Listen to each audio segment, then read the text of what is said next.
Ce que vous venez tout juste de voir, c'est un homme aux commandes d'un bulldozer lourdement modifié qui, un jour de 2004, a décidé de méthodiquement détruire une ville entière. 13 bâtiments rasés, 7 millions de dollars de dégâts, plus de 2 heures de chaos absolu. Les forces de l'ordre sont dépassées et personne ne parvient à l'arrêter. À l'intérieur de cette machine, un soudeur de 52 ans, sans casier judiciaire ni aucun antécédent de violence, juste un type ordinaire qui, un jour, a décidé qu'il en avait assez.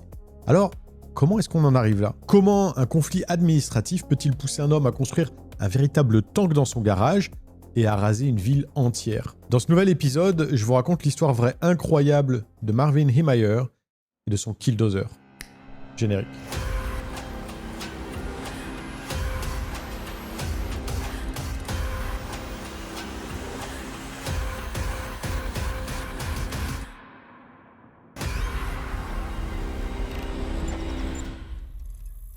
Retrouvez dès aujourd'hui vos épisodes préférés de HVI en format podcast.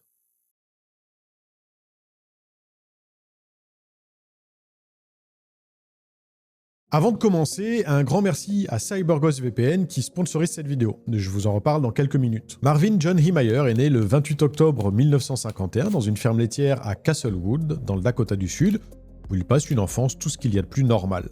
En 1974, à 23 ans, il déménage dans le Colorado parce qu'il est stationné à Lowry Air Force Base, où il sert dans l'armée de l'air américaine. Et après son passage dans l'armée, il reste dans la région. Il s'installe d'abord à Boulder, puis il ouvre plusieurs ateliers de réparation de pots d'échappement autour de Denver, où il se forge une solide réputation de soudeur. Et quand je dis solide, c'est pas une exagération, les gens qui l'ont connu professionnellement le décrivent comme un vrai artisan, un gars qui connaît son métier sur le bout des doigts. Puis, en 1989, alors âgé de 38 ans, Marvin décide de changer de vie. Il quitte la région de Denver et la vie citadine pour aller s'installer à Grand Lake, une petite station de montagne pittoresque nichée dans les Rocheuses, à environ 160 km de Denver. Pourquoi Grand Lake? Principalement parce que Marvin a une passion, la motoneige. Et dans cette région montagneuse, couverte de neige une bonne partie de l'année, c'est le terrain de jeu idéal. Désormais, chaque jeudi, il retrouve un groupe de potes pour des sorties sur les pistes et chaque année, il s'achète une nouvelle machine, toujours plus rapide, toujours plus puissante. Et je vous avoue qu'étant motard et ayant découvert il y a quelques années l'enduro, je comprends parfaitement cette passion. Ses amis le décrivent comme un vrai amateur de sensations fortes, quelqu'un qui aime prendre des risques et repousser ses limites, mais aussi le genre de gars sur qui on peut compter quand ça tourne mal. Par exemple, un jour, un de ses copains s'est retrouvé piégé dans une petite avalanche et de tout le groupe, c'est Marvin qui a pris les choses en main et qui a mené les opérations de sauvetage. En général, le matin, Marvin aime suivre son petit rituel, à savoir se rendre au Chug Hall Café de Grand Lake pour le petit déjeuner, où il a presque toujours les mêmes discussions avec les mêmes habitués. Côté vie personnelle, Marvin n'a jamais été marié, il n'a jamais eu d'enfant, il n'a d'ailleurs aucune famille dans la région de Grand Lake. Il est venu seul et il vit seul dans sa maison sur Woodpecker Hill, mais il ne semble pas en souffrir, il a ses potes, il a ses routines, son travail et surtout sa passion pour la motoneige. Bref, une vie simple et tranquille, ou en tout cas c'est ce qu'il croyait. Parce qu'en 1992, il repère une opportunité, un terrain de 8000 m² situé au 723 County Road 612 à Granby, une petite ville de 2000 habitants située à une vingtaine de kilomètres de chez lui. Le terrain est mis aux enchères et Marvin en fait l'acquisition pour 42 000 $ avec l'intention d'y installer un atelier de réparation de silencieux d'échappement et de développer son activité. Il pense avoir trouvé l'endroit idéal pour pouvoir travailler tranquillement. Alors, certes, le terrain n'est pas parfait, il est enclavé, ce qui signifie qu'il n'y a pas d'accès direct à la route principale et que Marvin doit donc traverser la propriété de ses voisins pour rejoindre la voie publique. Mais ses voisins lui font bien comprendre que ça ne pose aucun problème. Il ouvre donc son atelier qu'il baptise Mountain View Muffler et il se met au travail. Comme précédemment, les gens du coin le trouvent compétent, sérieux, mais aussi extrêmement rigide sur ses principes. Il s'investit dans la vie locale, participe aux réunions publiques et donne son avis sur les sujets qui lui tiennent à cœur, mais Marvin supporte mal l'idée qu'on puisse lui dire non, surtout quand il est convaincu d'être dans son bon droit. Par exemple, en 1994, il se lance dans une campagne pour faire autoriser les jeux d'argent à Grand Lake, un projet qu'il défend avec acharnement, mais qui ne verra jamais le jour. La défaite lui laisse un petit goût amer, certes, mais à ce stade rien de grave, la vie suit son cours et pendant près de 10 ans, Marvin mène la vie qu'il s'était imaginée. Et puis, tout bascule.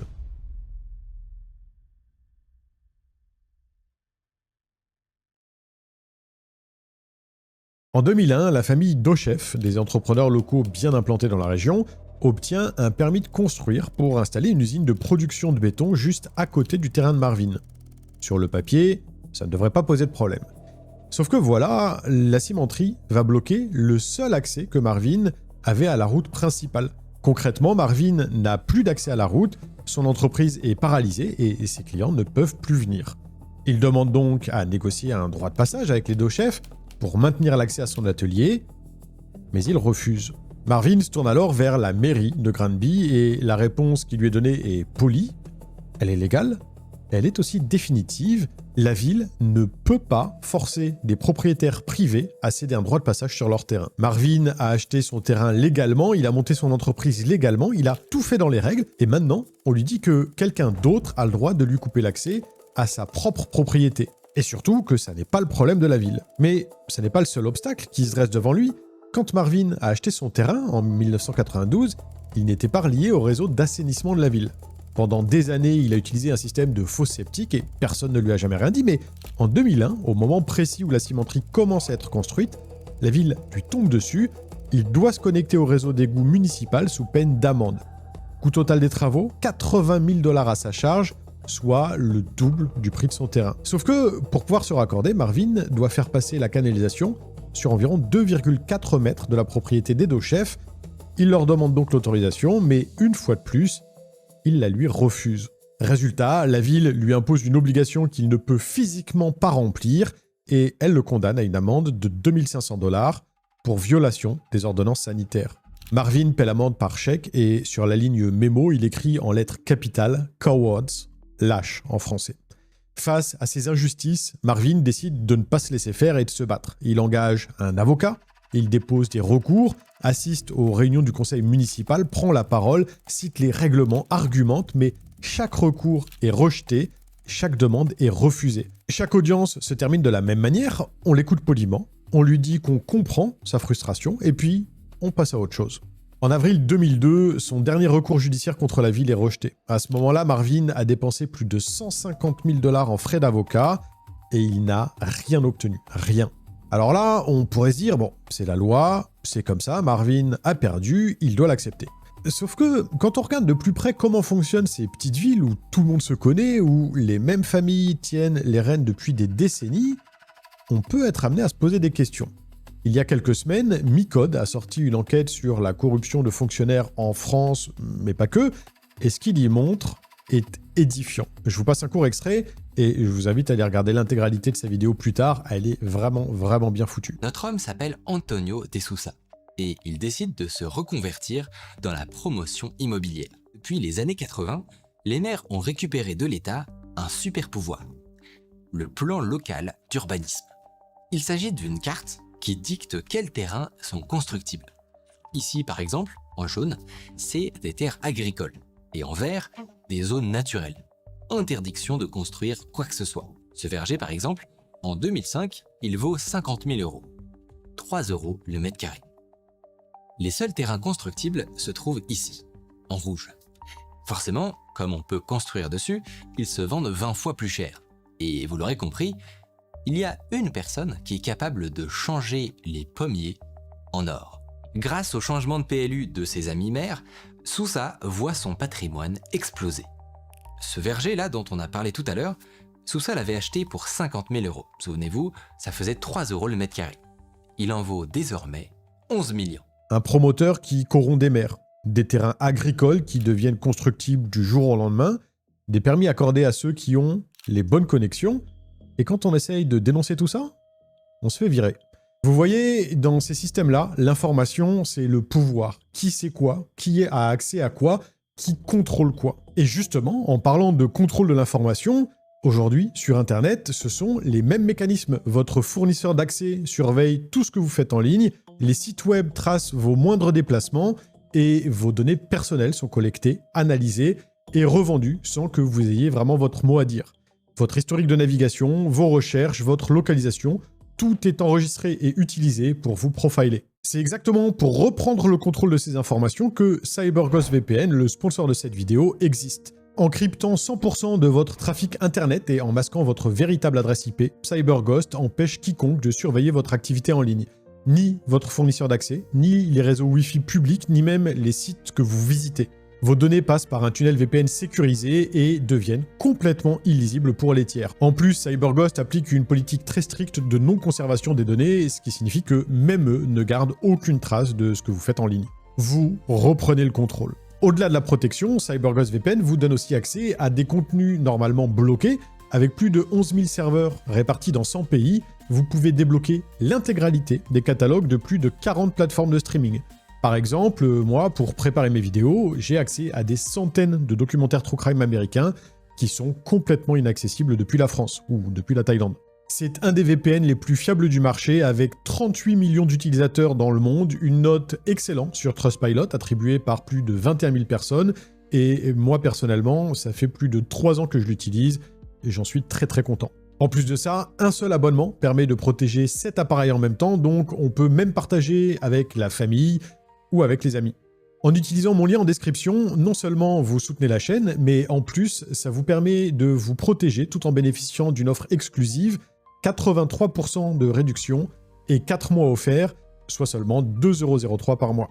Il y a une garantie satisfait ou remboursée de 45 jours, ce qui vous permet de pouvoir le tester sans le moindre risque. Mais revenons à Granby. Est-ce qu'il y a réellement eu corruption? Je n'en sais rien. Et ceux qui savent n'ont peut-être pas intérêt à en parler, mais qu'il ait eu raison ou non, Marvin, lui, était convaincu que le jeu était truqué depuis le début. Et parfois, une simple conviction suffit. À partir de là, quelque chose change chez Marvin. Au début, il était calme, il cherchait des compromis.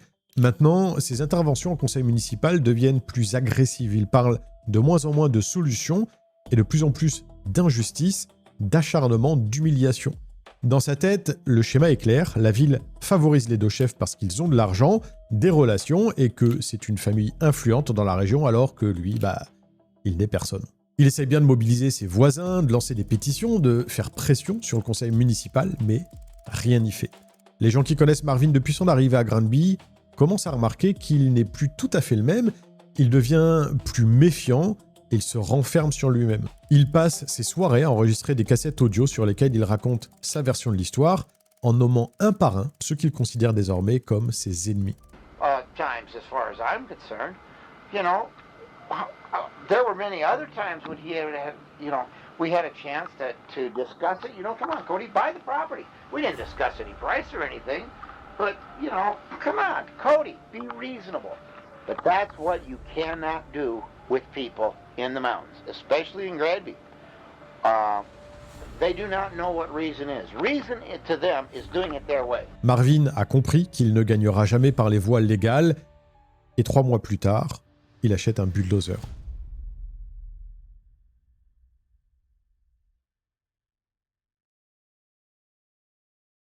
En juillet 2002, Marvin tombe sur une annonce pour un bulldozer Komatsu D355A vendu aux enchères en Californie et il décide de l'acheter pour 16 000 $. C'est une machine imposante, 49 tonnes à vide pour 410 chevaux. Mais si Marvin l'achète, ça n'est pas pour impressionner qui que ce soit, non, il a une idée très concrète en tête. Puisque Mountain Park Concrete lui bloque l'accès à la route et que la mairie refuse de l'aider, il va tout simplement construire sa propre route. Une solution pragmatique finalement. Contourner le problème plutôt que continuer à se battre contre des moulins à vent. Il fait livrer le bulldozer à Granby et dépose une demande d'autorisation auprès de la ville pour tracer un chemin alternatif vers son atelier, un chemin qui lui permettrait à lui et à ses clients d'accéder à son entreprise depuis la voie publique sans avoir à traverser la propriété des deux chefs. Mais devinez quoi ? La mairie refuse. Peu importe ce qu'il tente, peu importe les recours qu'il dépose ou les alternatives qu'il propose, la réponse est toujours la même. En octobre 2002, il annonce donc la fermeture définitive de Mountain View Muffler, il met tout son inventaire en vente, liquide ses affaires une par une et se prépare à quitter Granby pour de bon. Le bulldozer aussi, il essaie de le vendre parce qu'il n'en a plus l'utilité, il le garde devant son ancien atelier avec un panneau à vendre dessus et il attend. Les semaines passent, puis les mois, mais personne ne se manifeste. En octobre 2003, Marvin finit par vendre son terrain à une entreprise de collecte de déchets pour 400 000 $, soit près de 10 fois le montant qu'il avait payé 11 ans plus tôt. Sur le papier, c'est une belle plus-value, mais pour Marvin, c'est un échec. Il organise ensuite une vente aux enchères pour se débarrasser au plus vite de tout ce qui reste, ses outils, ses machines, son matériel de soudure, tout part, tout, sauf une chose, le bulldozer. Personne n'en veut. Dans ses enregistrements audio, Marvin mentionne qu'il a vu ça comme un signe que si cette machine n'a pas trouvé preneur malgré tous ses efforts pour la vendre, c'est peut-être qu'elle a une autre fonction, un autre rôle à jouer. À ce moment-là, personne ne sait ce qui se passe dans la tête de Marvin, et d'ailleurs peut-être pas Marvin lui-même. Ce qu'on sait, c'est qu'au lieu de quitter Granby comme il l'avait prévu, Marvin décide de prendre un bail pour la moitié du bâtiment qu'il vient de vendre, officiellement pour terminer quelques travaux. Il érige un mur à l'intérieur du hangar pour séparer son espace du reste du bâtiment, il change les serrures et il commence à passer de plus en plus de temps enfermé là-dedans, seul, souvent jusque très tard dans la nuit. Ses amis le voient de moins en moins et ceux qui passent le voir de temps en temps remarquent bien qu'il n'est plus tout à fait le même, il est plus distant, plus taciturne, comme absorbé par quelque chose qu'il refuse d'expliquer. Pour autant, personne ne pose vraiment de questions, personne ne semble s'inquiéter outre mesure et surtout, personne ne sait ce qui se trouve derrière le mur. Pendant les 18 mois qui suivent, Marvin travaille la nuit, souvent jusque l'aube, et les rares personnes qui passent le voir entendent des bruits de soudure, de métal qu'on découpe, de béton qu'on coule, mais personne ne pose de questions, et puis de toute façon, Marvin ne semble pas très enclin à donner la moindre explication. Ce que Marvin construit en secret, c'est une forteresse, une machine de guerre. Il est en train de transformer son bulldozer en un engin conçu pour un seul objectif, encaisser, avancer, et détruire tout ce qui se trouve sur son passage sans que personne ne puisse l'arrêter. Dans ses plans, aucun retour en arrière n'est possible. Il commence par fabriquer des plaques d'acier de 12,7 mm d'épaisseur qu'il soude autour de la cabine, puis il crée une double paroi avec un espace de 30 cm entre les deux couches de métal dans lesquelles il coule du béton. C'est exactement le même principe que le blindage composite utilisé sur les chars d'assaut modernes. L'acier extérieur absorbe l'impact initial, le béton dissipe l'énergie et l'acier intérieur protège l'habitacle. À certains endroits, le blindage fait plus de 30 cm d'épaisseur et peut résister à des tirs de calibre 50, à des grenades et même à des explosifs de type C4. Le poids total du bulldozer passe de 49 à 61 tonnes, ce qui le ralentit légèrement mais le rend quasiment invulnérable. Marvin sait qu'une fois enfermé dans cette boîte de métal, il sera complètement aveugle. Il installe donc plusieurs caméras vidéo à l'extérieur reliées à des écrans de contrôle sur le tableau de bord et il protège chaque caméra avec des boucliers en plastique pare-balles parce qu'il anticipe le fait que les forces de l'ordre vont essayer de l'aveugler en les détruisant. Il installe également un système d'air comprimé avec des buses qui soufflent en permanence sur les objectifs pour évacuer la poussière et les débris. Mais au-delà de la simple protection, le bulldozer doit aussi pouvoir riposter. Parce que Marvin s'attend à une confrontation armée, il perce 3 fentes dans le blindage et y installe un Barrett M82 de calibre 50 à l'arrière, un fusil semi-automatique 5,56 à l'avant et un Ruger Mini 14 de calibre 223 sur le côté droit. Le Barrett M82 en particulier, c'est pas une arme de chasse, c'est une arme de guerre antimatérielle conçue pour détruire des véhicules blindés légers. Il prépare également un revolver 357 Magnum et un pistolet 9 mm à garder avec lui juste au cas où. Et surtout, il conçoit la cabine de manière à ce qu'elle soit impossible à ouvrir de l'extérieur. Une fois à l'intérieur, il utilisera une grue artisanale pour abaisser la dernière section du blindage au-dessus de lui, et puis il soudera la trappe depuis l'intérieur. Ce bulldozer n'est pas seulement conçu pour le protéger, il est conçu pour l'enfermer à l'intérieur. À partir de ce moment-là, il n'y aura plus de retour en arrière possible. À l'intérieur, il installe aussi des ventilateurs et un système de climatisation pour ne pas suffoquer.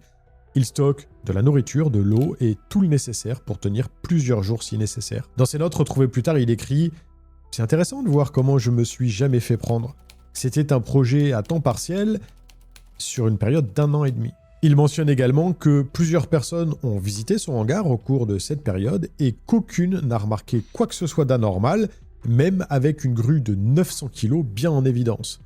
Il écrit « D'une manière ou d'une autre, leur vision était obscurcie. » Sauf que pour Marvin, ce n'est pas de la chance, c'est une confirmation. Si personne ne l'a découvert, c'est que quelqu'un ou quelque chose veille sur lui, une force qui veut que son projet aboutisse. À partir de là, le ton de ses enregistrements change et il faut dire que son conflit avec la ville n'est pas la seule chose qui pèse sur Marvin à cette période. Au cours des mois précédents, sa vie personnelle s'est également complètement effondrée. Son père est décédé, il s'est séparé de sa petite amie Tricia McDonald après plusieurs années de relation et un incendie a détruit son garage ainsi que sa motoneige, sa grande passion. Tout s'effondre autour de lui en même temps. Dans ces cassettes, il ne parle plus de conflits administratifs, de recours juridiques ou de solutions pragmatiques. Il se met à parler de mission, de sacrifice, de volonté divine.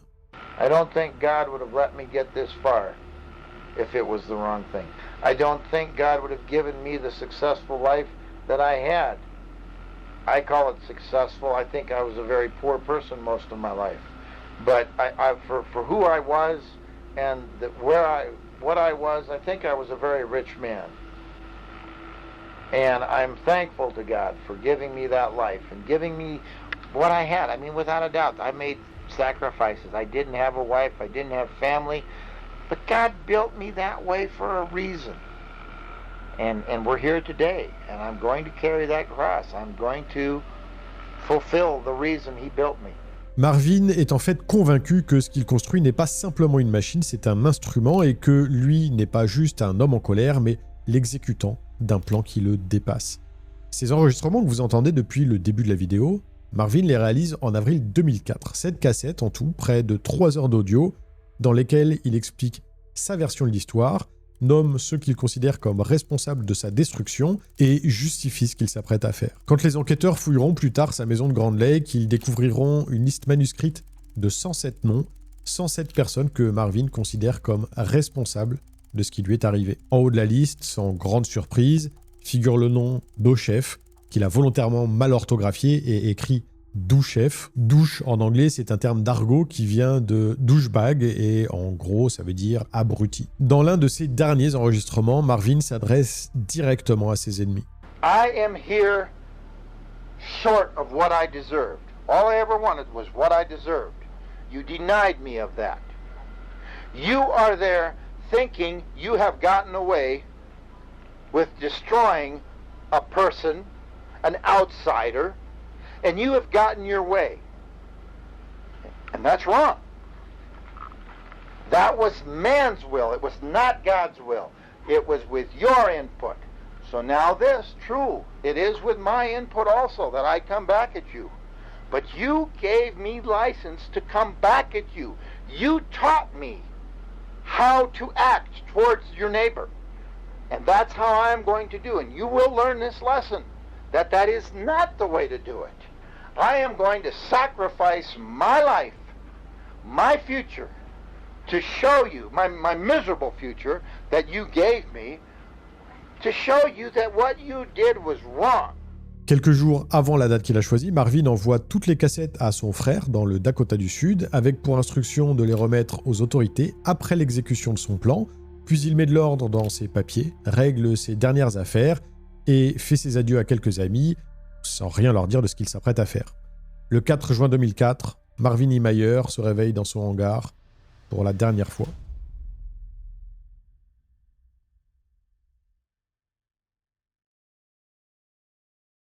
Aux alentours de 14h, il est prêt. Touche finale, il enduit l'extérieur de son bulldozer de graisse pour empêcher quiconque d'y grimper, puis il s'introduit dans la cabine blindée et commence à souder la trappe depuis l'intérieur. Marvin vient de s'enterrer vivant dans 61 tonnes de béton et d'acier. Il démarre le moteur. Le bruit est assourdissant. Le bulldozer tremble sous la puissance des 410 chevaux et Marvin ajuste les écrans devant lui pour vérifier que toutes les caméras fonctionnent correctement. Tout est opérationnel. À 14h15, le killdozer passe à travers le mur du hangar, arrachant la structure métallique comme si c'était une vulgaire feuille de papier. Le bruit est d'ailleurs si violent que plusieurs riverains appellent immédiatement le 911 pour signaler ce qu'ils pensent être une explosion. Première cible, Mountain Park Concrete, l'usine des Dochef, la cimenterie qui a ruiné sa vie. Le bulldozer fonce tout droit sur le bâtiment administratif et le percute de plein fouet. Sous le choc, le toit s'effondre vers l'intérieur dans un fracas épouvantable. Cody Dochef, le propriétaire, est sur place à ce moment-là et il reçoit un appel radio signalant une explosion au niveau de l'usine. Il se précipite sur les lieux et découvre qu'un bulldozer blindé est en train de détruire son entreprise. Il essaie d'abord de bloquer les chenilles en y enfonçant des objets, mais ça ne fonctionne pas. Il tire alors avec son pistolet sur la machine, mais les balles rebondissent sur le blindage sans laisser la moindre trace. Cody grimpe alors sur un chargeur frontal, un autre engin de construction, et tente d'engager le killdozer pour le bloquer ou le renverser. Et avec ses 61 tonnes, le bulldozer de Marvin repousse l'engin sans la moindre difficulté.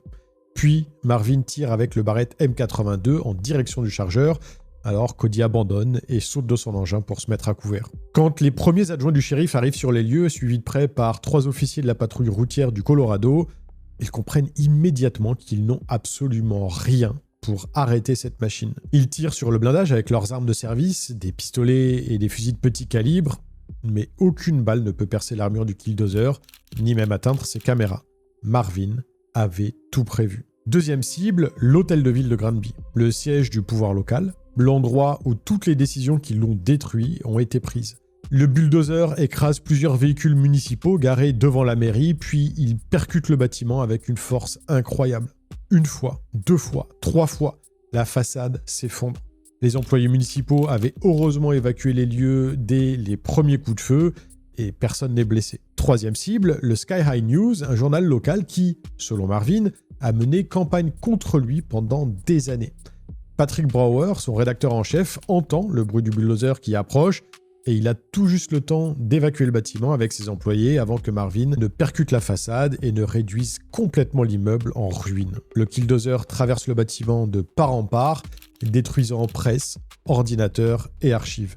Tout est pulvérisé. Après le journal, Marvin continue sa liste. Une banque qui lui avait refusé des prêts, la maison d'une veuve de 82 ans dont le mari, ancien maire, avait voté contre lui, des commerces et des habitations appartenant à des gens qui ont témoigné contre lui ou qui se sont opposés à lui d'une manière ou d'une autre.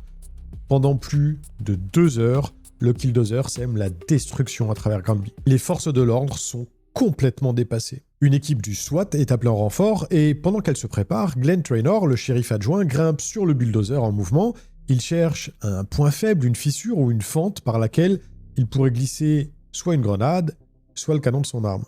Mais la graisse dont Marvin a enduit la machine rend l'escalade presque impossible et il est obligé de sauter pour éviter d'être écrasé par les débris d'un bâtiment que le bulldozer est en train de démolir. Au total, plus de 200 cartouches sont tirées sur le blindage, des grenades flashbang sont lancées, des explosifs sont utilisés, mais rien ne fonctionne. Le gouverneur du Colorado est alors informé de la situation et il envisage d'envoyer la garde nationale avec des hélicoptères d'attaque Apache équipés de missiles anti-chars pour détruire le Killdozer. L'ordre est prêt à être donné, les hélicoptères sont sur le point de décoller, et puis le bulldozer s'arrête. Pas grâce aux forces de l'ordre, pas grâce au SWAT, mais à cause d'un accident. Le Killdozer percute le Gamble's Hardware Store, un magasin de quincaillerie appartenant à un homme qui avait intenté un procès contre Marvin quelques années plus tôt.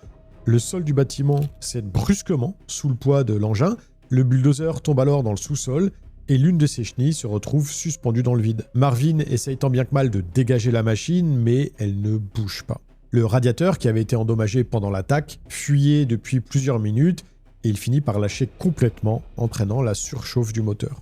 Le Killdozer est immobilisé. À l'intérieur de la cabine, Marvin comprend que c'est terminé. Il sort son 357 Magnum, le place contre sa tempe et presse la détente. Dehors, les forces de l'ordre entendent le coup de feu, mais elles ne peuvent pas entrer dans le bulldozer. Pendant 12 heures, des équipes découpent le blindage au chalumeau et vers 2 heures du matin, le 5 juin 2004, ils parviennent enfin à ouvrir la cabine et ils découvrent le corps sans vie de Marvin Himayer. Il avait 52 ans et il est la seule victime de cette attaque.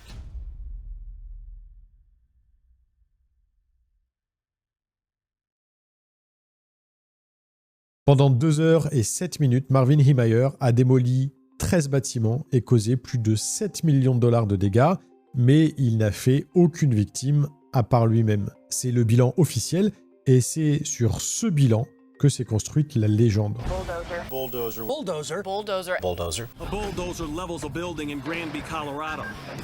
L'histoire du Killdozer est devenue instantanément célèbre dans le monde entier et Marvin Himayer est devenu un héros populaire, le symbole du mec ordinaire qui a refusé de se laisser écraser par le système. David contre Goliath. Aujourd'hui encore, plus de 20 ans après les faits, Marvin Himayer est une figure culte sur Internet. Des forums célèbrent sa mémoire, des groupes sur les réseaux sociaux fêtent le 4 juin comme le Killdozer Day, et c'est sans parler de tout le merchandising, t-shirts, autocollants, figurines à son effigie ou alors miniatures du Killdozer. Pour vous dire, quand le Komatsu a été envoyé à la ferraille, ils ont bien pris soin de le découper en plusieurs morceaux et surtout de l'envoyer dans plusieurs décharges différentes, sans mentionner de quoi il s'agissait, pour éviter que les pièces ne soient récupérées et revendues comme des souvenirs ou des reliques. Mais il y a plusieurs choses qu'on oublie un petit peu vite dans cette version de l'histoire. Par exemple, le fait que ce jour-là, Marvin a détruit une bibliothèque municipale qui accueillait des enfants quelques minutes seulement avant son passage. Le fait qu'il ait tiré sur des réservoirs de propane qui, s'ils avaient explosé, auraient pu tuer des dizaines de personnes. Le fait qu'il ait foncé sur la maison d'une dame de 82 ans dont le seul crime était d'être la veuve d'un ancien maire qui avait voté contre Marvin des années auparavant. Et puis, il y a cette question des offres de rachat, que je n'ai pas mentionné volontairement. En 1992, peu après l'achat du terrain par Marvin, les deux chefs lui avaient proposé de le lui racheter pour 250 000 $, soit 6 fois ce qu'il avait payé. Marvin avait d'abord accepté, puis il avait changé d'avis et demandé 375 000 $, avant de demander encore plus, près d'1 million de $. Un montant absurde selon les deux chefs. Les négociations avaient donc échoué et ils avaient fini par acheter d'autres parcelles autour pour y construire leur cimenterie. Cette négociation ratée pour eux montre que Marvin n'a jamais été totalement coincé, il avait une porte de sortie et il a choisi de ne pas l'emprunter. Il aurait pu accepter l'offre de rachat et partir, il aurait pu vendre son terrain à 400 000 $, ce qu'il a fini par faire de toute façon, et refaire sa vie ailleurs, mais il a choisi une autre voie parce que, dans sa tête, ces options n'existaient déjà plus.